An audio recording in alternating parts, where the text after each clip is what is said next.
Vous connaissez les gâteaux, vous connaissez les muffins, vous connaissez les pommes? Muffin cake à la pomme.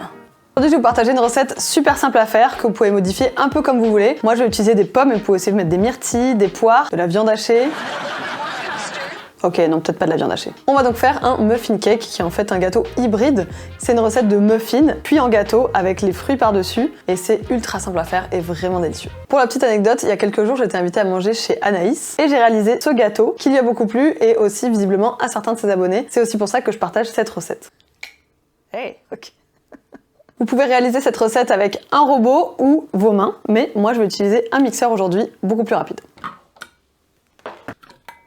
Je commence par mettre 140 g de beurre à température ambiante, 200 g de vergeoise brune, 120 g de farine, 35 g de farine complète, moi j'ai utilisé de la T110, une cuillère à café de levure chimique, 60 g de poudre d'amande.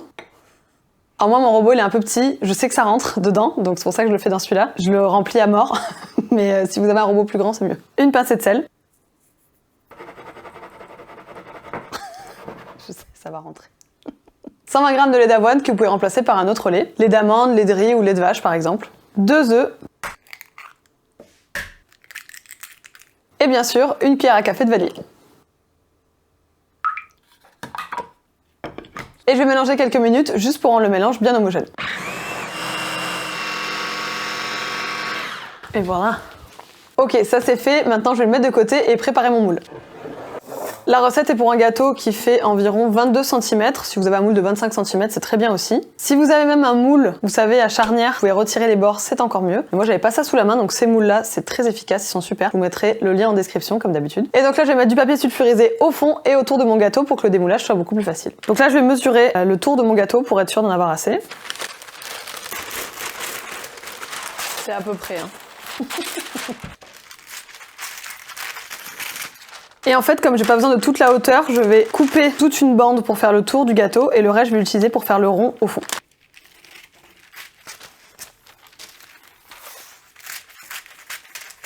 Pour le rond du fond, du coup, j'ai besoin que de cette taille, donc l'autre morceau, je vais le mettre de côté et l'utiliser pour une autre recette.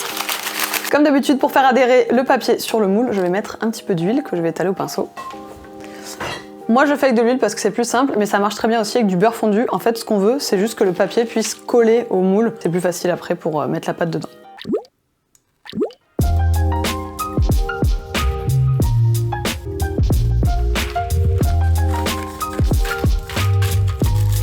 Et pour faire le cercle au fond, je vais vous montrer une méthode super simple. J'ai plié ma feuille plusieurs fois pour faire un carré. Et ensuite, ce carré, je vais le transformer en triangle. Je vais me servir de ce triangle plié pour mesurer la taille qu'il me faut.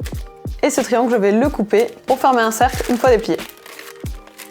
Et voilà, je vais pouvoir maintenant mettre mon gâteau dedans.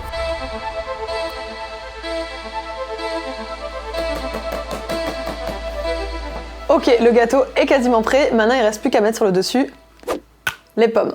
Vous pouvez les couper au couteau.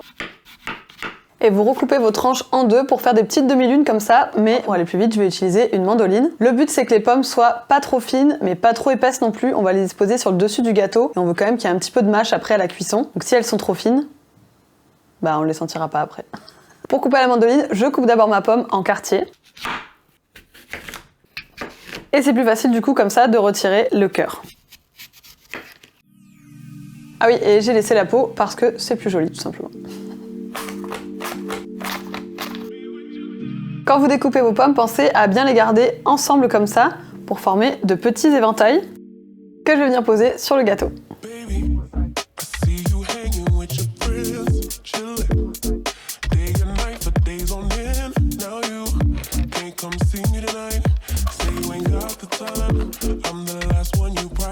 Allez, je l'enfourne à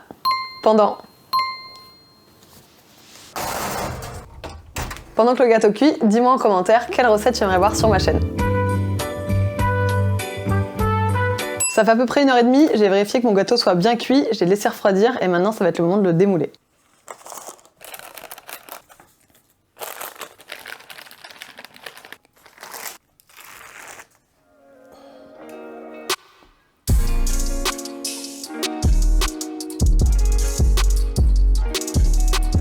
Ok, je viens de terminer mon gâteau. Moi, j'ai saupoudré un petit peu de sucre glace sur le dessus. Mais s'il vous reste par exemple du caramel au beurre salé de la recette du sundae, vous pouvez aussi le mettre par-dessus, ça se mariera très bien avec les pommes. Je vous mets le lien dans la description si vous n'avez pas vu la vidéo. Allez, je me coupe une part.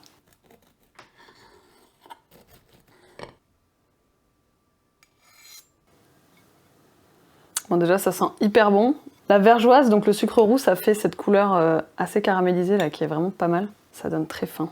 Les pommes ont vachement bien cuit du coup parce qu'elles ont la bonne épaisseur. Elles sont bien moelleuses. Je vais pas arriver à tout mettre en bouche. Alors ça, c'est vraiment le genre de gâteau que j'adore, qui est super simple. Ça fait penser un peu au gâteau des grands-mères, genre les tartes des grands-mères avec la pomme. Là, j'ai utilisé des Pink Lady qui sont légèrement acidulés, ça va hyper bien avec. Le gâteau est super bien cuit, il est hyper moelleux. Et la vergeoise, ouais, ça apporte vraiment un goût différent. Vous pouvez le faire avec d'autres sortes de sucre, mais la vergeoise, vous aurez vraiment ce côté caramélisé. Tout mon gâteau part. Le bord a un petit peu plus cuit, donc il y a vraiment une espèce de croûte caramélisée tout autour. Donc niveau de texture, c'est hyper bon. Je pense qu'avec des petites amandes, même dedans, ce serait pas mal aussi à tester. Et je pense que c'est un gâteau qui irait super bien avec du thé ou du café, genre pour le goûter, enfin voilà. Genre là, j'ai très envie de me faire un petit thé avec et de m'installer avec un plaid sur mon canapé. Merci d'avoir regardé cette vidéo. Moi, je vais finir ma part de gâteau tranquillement. Pensez à vous abonner pour voir les prochaines recettes. En fait, je vais manger avec les doigts. Voilà. Voilà. Beaucoup mieux.